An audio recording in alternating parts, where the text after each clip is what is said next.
Բարի երեկո, եթերում է ABC լուրերի գլխավոր թողարկումը, ես Գառնի Մութաֆյանն եմ և հիմա կներկայացնեմ օրվա գլխավոր իրադարձությունները Հայաստանից և աշխարհից։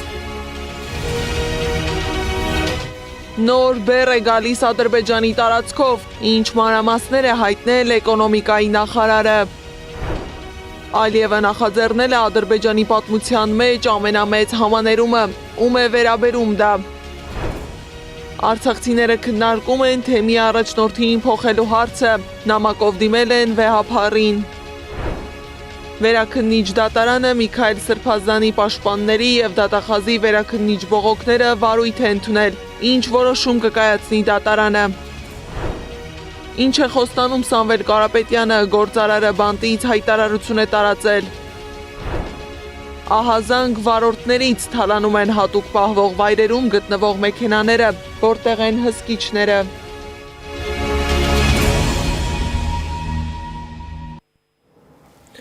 Արցախցիները նամակով դիմել են վեհափառին, խնդրելով քննարկել Արցախի թեմի առաջնորդին փոխելու հարցը։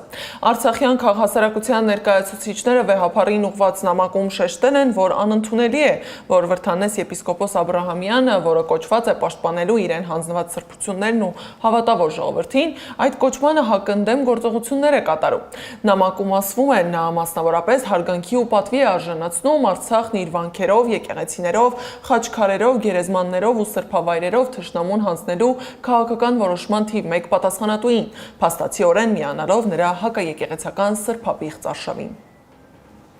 Նման քայլը թե իր բովանդակությամբ, թե իրականացման ձևով մեր բոլորի կողմից ընկալվեց ոչ միայն խոնարհում Նիկոլ Փաշինյանի առջև, այլ նաև նրա քայլերի ուղղակի արդարացում, ինչն իհարկե առաջացրեց Արցախի մեր ժողովրդի արդարացի զայրույթն ու վստահության կորուստը տվյալ հոգևոր առաջնորդի նկատմամբ։ Վերոգրյալի հիման վրա խնդրում ենք քննարկել Արցախի թեմի առաջնորդին փոխելու հարցը, քանզի ներկայիս առաջնորդը լիովին կորցրել է Արցախի հավատացյալ ժողովրդի վստահությունը եւ իր իսկ բռնած ճանապարհի պատճառով այլևս չունի որևէ բարոյական հիմք շարունակելու առաջնորդել դավաճանված Արցախի հայոց թեմը։ Զուգահեռ տեղի է ունեցել Միքայել arczepiskopos Աջապահյանի գործի հերթական դատական նիստը։ Պաշտպանները դատավճռի դեմ արդարացման հիմքով վերաքննիչ բողոք են ներկայացրել։ Իսկ դատախազությունը բողոք է ներկայացրել, որպեսզի Սրբազանի պատիժը խստացվի։ Միքայել arczepiskopos Աջապահյանին դատապարտել են 2 տարով։ Հիշեցնեմ, նրան ձերբակալել են հունիսի 28-ին 5 ամիս 17 օր է բանտում է։ Քաղաքացիներին թույլ չեն տվել մտնել նիստերի դահլիճ, ասել են դահլիճը փոքր է։ Իմ գործընկեր Անի Աբաղյանն է ֆիքսել տեղի ունեցածը։ ABC մեդիայի հարգելի հետևորդներ, տեղեկացնեմ, որ Միքայել Սրբազանի դատական նիստը, որը նախատեսված էր 15:30-ին, դեռևս չի մեկնարկել, այստեղ դռան մոտ ցույց են տալիս, որպեսզի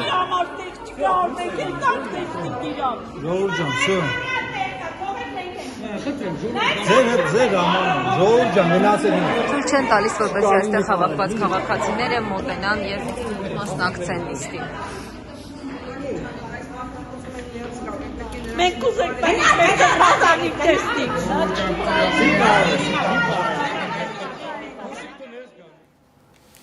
Սրբազանի գործով դատական հաջորդ նիստը տեղի կունենա արդեն հաջորդ տարի, հունվարի 13-ին ժամը 15-ին։ Փոխվել է նաև Սրբազանին հիվանդանոց տեղափոխելու օրը, նրան Իզմիրյան բժշկական կենտրոն կտեղափոխեն վաղը, դեկտեմբերի 16-ին, գործընկերոջս հայտնել է փաստաբան Մարինե Ֆարմանյանը։ Պատճառն այսօրվա դատական նիստն էր։ Գործարար բարերար Սամվել Կարապետյանն ԱԱԾ մեկուսարանից հայտարարություն է տարածել։ Հայաստանը իրավունք չունի վատ հարաբերություն ունենալ որևէ հարևանի ու որևէ գերտերության հետ, գրել է Կարապետյանն ու շեշտել, որ պրիմիտիվ քենք քշելու ու միաժամանակ գցնելու խաբեբա ու հայերիս համար ամոթալի քաղաքականությունը դադարեցնելու են ընտրության հաջորդ իսկ օրվանից։ Ադրբեջանի ու Թուրքիայի հետ կռացած բարեկամություն անելով իրական խաղաղություն չենք ունենա։ Ռուսաստանի դեմ խարդավանքներով տարածաշրջանում մեզ անվտանգ չենք զգա։ Իրանի ու Վրաստանի կենսական շահերը անտեսելով դժվար օրերի բարեկամ չենք ունենա։ Մեր ժողովուրդը վաղուց մոռացել է, թե ինչպես է լինում լավ հարաբերություններ ունենալով սեփական հարցերը լուծելը։ Մենք հենց այդպես ենք անելու։ Ոչինչ չենք ուրանալու, բայց հարցերը լուծելու ենք խաղաղությամբ եւ պրոֆեսիոնալիզմով, մեր օգտին։ Հասկանալի է, որ այսպես թե այնպես ապագան գալու է։ Այ հարց է, որ մենք հայերս այն պետք է բառի ամենալավ իմաստով մերը դարձնենք արդար, բարեկեցիկ, հարուստ, խաղաղ ու համերաշխ Հայաստանի Հանրապետության ապագան։ Իրավաբան եւ միջազգային մարդու իրավունքների պաշտպան Ռոբերտ Ամստերդամը հայտարարել է, որ Փարիզում հանդիպումներ է ունեցել, որոնց գլխավոր նպատակն էր միջազգային հանրությանը ներկայացնել Փաշինյանի վարչակազմի եկեղեցու եւ ընդդիմության դեմ ուղղված քայլերը։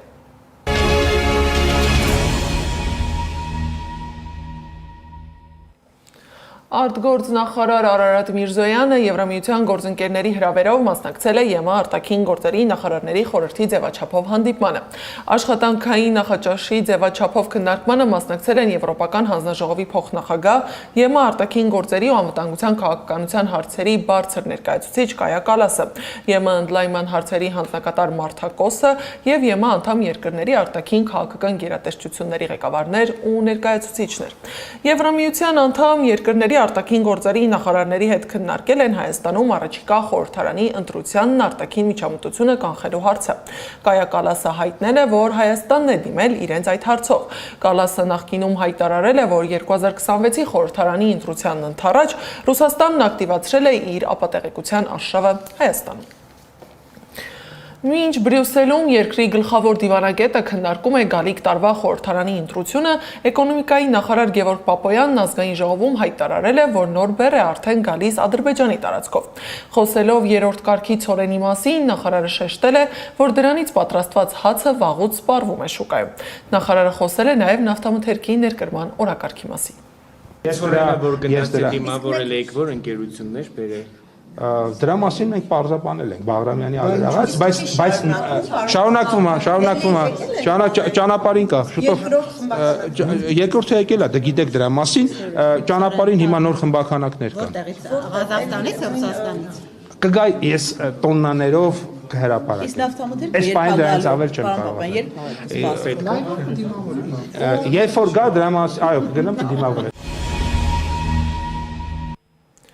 Իլհամ Ալիևն էլ նախաձեռնել է Ադրբեջանի պատմության մեջ ամենամեծ համաներումը։ Նախագծի համաձայն համաներումը կտարածվի հայրենական պատերազմի եւ 2023 թվականի սեպտեմբերի 19-ի 20-ի հակատերորիստական գործողության մասնակիցների, նրանց հարազատների եւ սոցիալապես խոցելի խմբերի վրա։ Ակնկալվում է, որ համաներումը կլինի Ադրբեջանի պատմության մեջ ամենամեծը, ազդելով ավելի քան 20,000 մարդու վրա։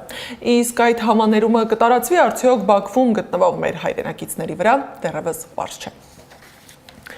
Իսկ Հայաստանում պարտադիր զինվորական ծառայության ժամկետը 1.5 տարի դարձնելու նախագիծը շատ մոտ է օրենք դառնալուն։ Ազգային ժողովի պաշտպանության հանձնաժողովն այսօր երկրորդ ընթերցմամբ դրական եզրակացություն է տվել կառավարության այդ առաջարկին։ Վաղն այն կքննարկվի լիագումար նիստում արագացված ընթացակարգով։ Ազգային ժողովի կողմից առաջին ընթերցմամբ ընդունված զինվորական ծառայության եւ զինծառայողի կարգավիճակի մասին օրենքում փոփոխություն կատարելու մասին օրենքի նախագծի համաձայն նախատեսում է շարքային կազմի պարտադիր զինվորական ծառայության 24-ամսյա ժամկետը փոխարինել 18-ամսյա ծառայության ժամկետով, դրա գործողությունը տարածելով 2026 թվականի հունվարի 1-ից հետո պարտադիր զինվորական ծառայության զորակոչվող քաղաքացիների վրա։ Ծառայության ժամկետի կրճատումը չի տարածվելու 2026 թվականի հունվարի 1-ի դրությամբ պարտադիր զինվորական ծառայության մեջ գտնվող զինծառայողների վրա։ Առաջին ընթերցման շրջանակներում օրենքի նախագծի վերաբերյալ ազգային ժողովի պատգամավորների կողմից առաջարկություններ չեն ներկայացվել եւ կառավարության նախաձեռնությամբ փոփոխություններ չեն կատարվել։ Խնդրեմ հավանություն տալ երկրորդ ընթերցման ներկայացված օրենքի նախագծին։ Անդրադառնանք ներքաղաքային անցուդարձին։ Քաղաքապետարանում գործակարգավարական նիստ էր։ Քննարկում էին առաջիկա անելիքներն ու խնդիրները, որոնց առաջին շարքում շարունակում է մնալ օդի աղտոտվածությունը։ Պատճառների մասին խոսելիս քաղաքային իշխանությունը նշում է տերևներ այրելը, շինարարությունը, կլիմայական պայմանները, բայց ոչ երբեք տրանսպորտը, որը երթևեկում է թունավոր նյութեր արտանետելով։ Սակայն քաղաքի խնդիրները միայն այսքանով չեն սահմանափակվում։ Ծուխ արտանետող ավտոբուսից շտապօգնության ծառայությունից հրաժարվել։ Քաղաքային իշխանության նիստին Սեդա Մակարյանն է հետևել։ Երևանի քաղաքապետ Տիգրան Ավինյանին այս կադրը թռչող օդանավի այրվող տուրբին է հիշեցրել։ Համացանցում լայն տարածում գտած տեսանյութից հետո քաղաքապետարանը գրավոր նկատողություն է տվել վարորդին։ Քաղաքապետարանի գործակարգավարական նիստի ժամանակ են այս մասին զեկուցել Ավինյանին։ Շահագործման անվտանգության կանոնները խախտելու համար վարորդի նկատմամբ կիրառվել է կարգապահական պատասխանատվություն, հայտարարվել է գրավոր նկատողություն։ Նշում նաև, որ ավտոբուսը գտնվել է երթուղուց դուրս եւ ուղևորվելիս է եղել հավաքակայան։ Քննարկում էին նաև քաղաքում կատարված վերջին աշխատանքները։ Ավինյանը եւս մեկ անգամ անդրադարձել է օդի աղտոտվածությանն ու նշել, դրա որակն անհամեմատ ավելի լավ է, ապա կրկին շեշտել, թե որոնք են օդի աղտոտվածության հիմնական պատճառները։ Պարոն Խոջյան, դուք քաղաքում շինարարությունը չեք կանգնեցրել, չէ՞։ Ոչ։ Պարոն Հարությունյան, դուք քաղաքում ավտոմեքենաները բոլորը չեք արգելել, չէ՞։ Ոչ։ Պարոն Բեգոյան, դուք շարունակում եք ձեր ծրագրերը եւ դժվար թե հազարավոր հեկտարներով կանաչապատ նոր տարածք ստեղծած լինեք քաղաքում։ Շատ լավ, հարգելի գործընկերներ, սիրելի երևանցիներ, իրականում օդի որակի խնդիրը Երևան քաղաքում մեծապես պայմանավորված է օդի ինվերսիայով, բնակլիմայական պայմաններով եւ մեր աշխարհագրական դիրքով։ Քաղաքապետը հորդորել է ավելացնել կանաչապատ տարածքներն ու անցել ավտոբուսում չվճարող քաղաքացիների թեմային։ Պնդել է, հանրային պահանջ կա ավելի խիստ վերահսկելու նրանց։ Կա հանրային պահանջ խստացնելու վերահսկողությունը տրանսպորտում։ Վստահաբար կա հանրային պահանջ, այսինքն մարդիկ ինձ գրում են, ասում են շատերը չարամտորեն, հիմնականում երիտասարդները չարամտորեն խուսափում են վճարելուց եւ ակնկալում են, որ այս առումով կոնկրետ քայլեր են արվելու։ Քաղաքապետարանի շինվարչությունից Տիգրան Ավինյանին բավականին լավ լուրեր էին հայտնում։ Մասնավորապես Ավինյանին զեկուցեցին, որ Շենգավիթում կառուցվող նոր այգու կառուցապատման աշխատանքներն ավարտվել են։ Ավարտվել են նաև Ալբերտ Ազարյանի անվան Օլիմպիական մարզադպրոցի կառուցման աշխատանքները։ 90%-ով կառուցվել է նաև Ծիծեռնակաբերդի խճուղին, որն օգնելու է այդ տարածքում խցանումները մի փոքր թեթևացնել։ Երկու մեքենաները կարող են զուգահեռ անցնել ու այդտեղ խցանումները արդեն որոշակի կթեթևանան։ Շատ լավ, կարելի ասել տենց մի 90%-ով արդեն 90%-ով արված է։ Լուծմանը մոտ ենք, այսօր ես ինչ օր այս տարվա վերջով Պարոն Հովհաննիսյան, կարող է մետրոյի շինարարությունն էլ ենք սկսել Աջափնյակի, չէ՞։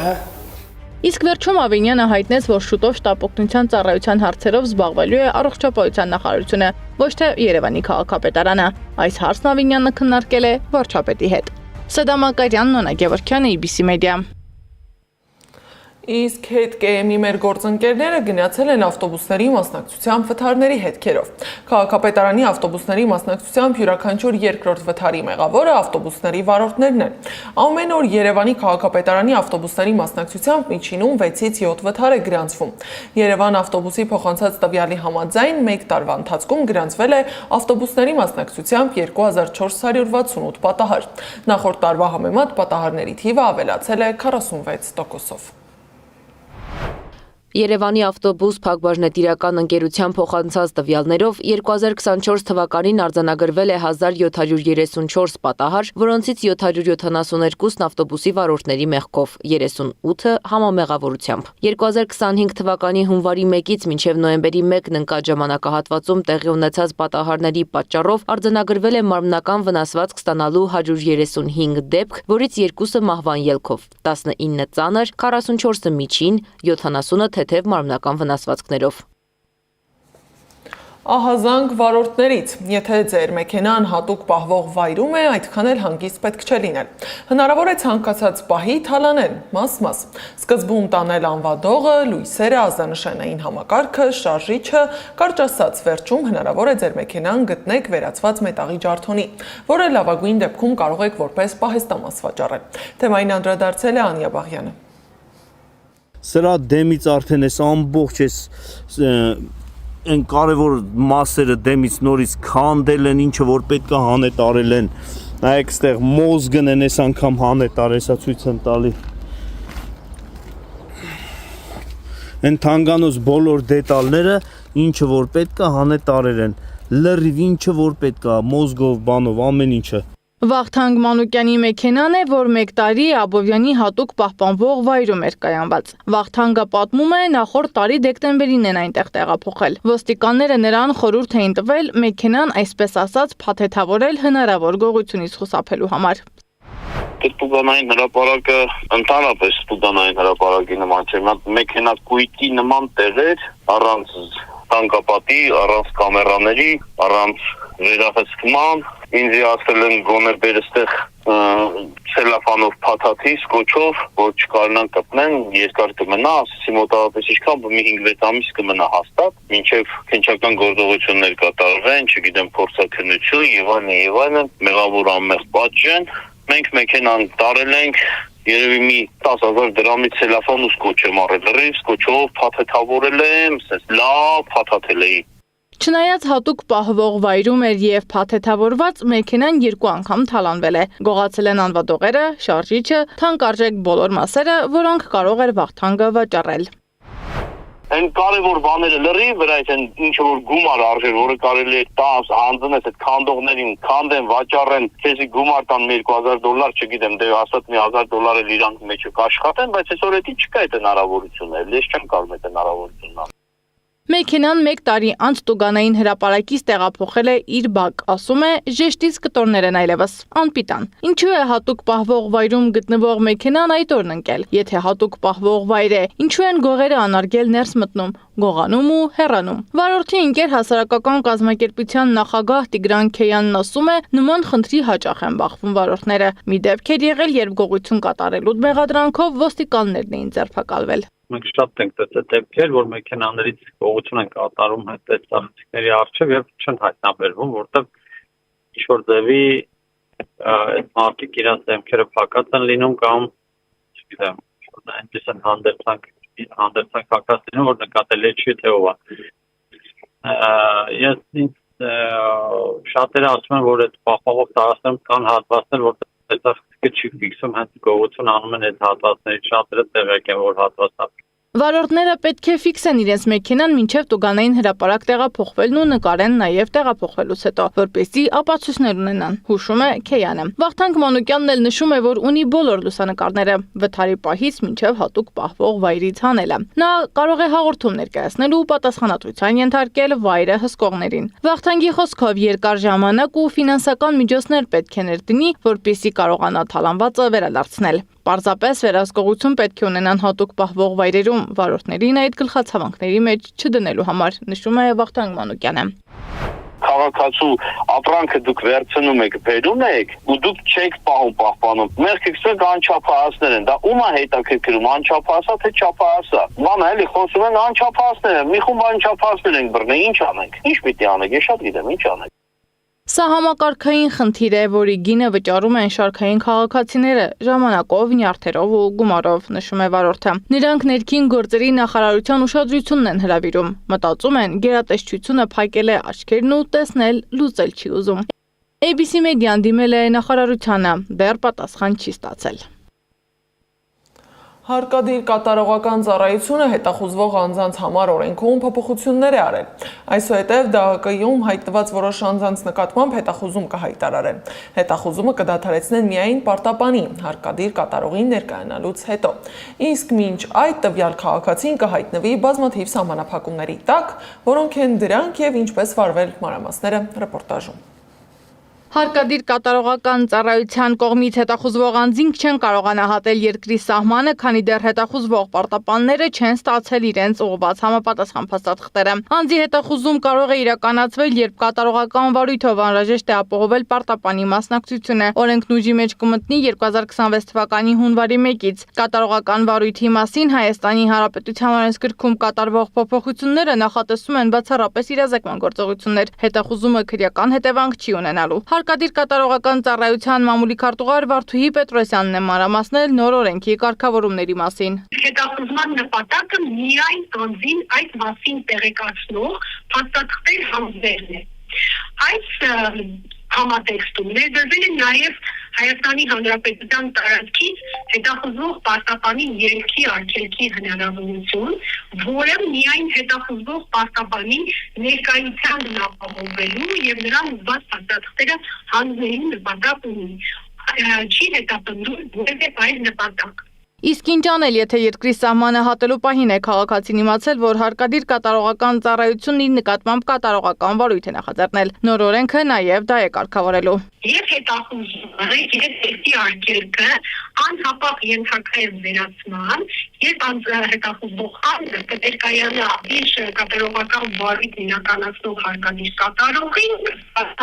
անհրաժեշտ փաստաթղթերը եւ իր նկատառությունները, որոշումները եւ այլ փաստաթղթեր, եւ այդ հիմքով իր նկատմամբ հայտարարված հետախուզումը կվերանա։ Պետրոսյանն ասում է, մեկ այլ կարևոր հանգամանք էլ կա։ Անձի դեմ հետախուզում կարող է հայտարարել բացառապես դատարանը, ընդ որում բոլոր պարտապանների նկատմամբ չէ, որ կատարվելու է հետախուզում։ Դատարանը կարող է նաև չբավարարել հարկադիր կատարողի միջնորդությունը։ Անձի նկատմամբ հայտարարվող հետախուզումը գործող օրենքի համաձայն, եթե հիմա արվում է հարկադիր կատարողի որոշմամբ, այդ դեպքում հունվարի 1-ից հետո դա կրելու է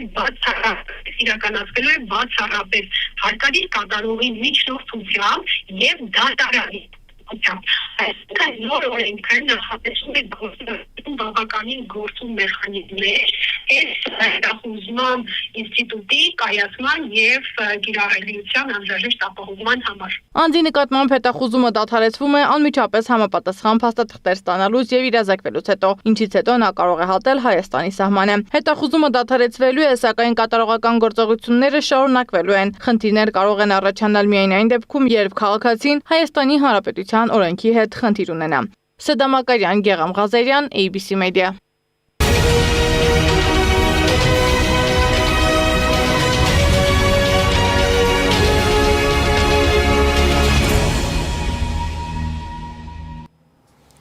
Իսրայելի բարձրաստիճան զինվորական պատվիրակությունը գաղտնի այցելել է Բաքու, գրել է Սեպա Պազդարան տելեգրամ ալիքը։ Իսրայելի պաշտպանության նախարարության բարձրաստիճան զինվորական պատվիրակության այցը Բաքու եւ Ռաֆայել հրթիռային համակարգերի հրապարակային ցուցադրությունն անվտանգության ոլորտում իսրայելա-ադրբեջանական գործակցությունը գաղտնի գործողությունների փուլից բարձրացրել են հանրային զսպման մակարդակի։ Մարվին թերթի միջազգային բաժինը հղում անելով ադրբեջանական լրատվամիջոցներին հաղորդել է Իսրայելի պաշտպանության նախարարության բարձրաստիճան պաշտոնյաների Բաքու գաղտնի այցի մասին։ Թերթի տվյալով այցի նպատակն էր ամրապնդել երկկողմ ռազմական եւ անվտանգային գործակցությունը եւ ուղերձ հղել Իրանին։ Իսկ Հնդկաստանի հետախուզական ծառայությունները հայտարարել են պատրաստվածության բարձր մակարդակ Խանուկայի տոնի ժամանակ հրեական թիրախների դեմ հնարավոր տերորիստական հարձակումների պատճառով։ Ըստ հնդկական հետախուզության տերորիստական խմբավորումները հարձակումներ են պլանավորում Դելիում, Բանգալորում եւ Մումբայում։ Եվ երկար սպասված անձրևները հասան Իրան եւ հեղեղեցին Վարամին քաղաքը, հայտնել է Հայ հիդրոմետի տնօրեն Լևոն Ազիզյանը։ Վարամինը գտնվում է Թեհրանի նահանգի հարավարևելքում, Թեհրանից 40 կիլոմետր հեռավորության վրա գտնվող հարթավայրում։ Այս ժամի համար նախատեսել էինք այսքանը, շարունակեք հետևել մեզ YouTube-ում, Facebook-ում, Telegram-ում, WhatsApp-ում, Instagram-ում, TikTok-ում կամ այցելեք մեր պաշտոնական կայք www.abcmedia.am։ ABC լուրերի ամփոփիչ թողարկումը եթերում կլինի ժամը 21-ին, տաղավարում կաշխատի իմ գործընկեր Սվետլանա Պետրոսյանը։ Ես Գառնու Թաֆյանն եմ, շնորհակալություն ուշադրության համար, բարի գիշեր։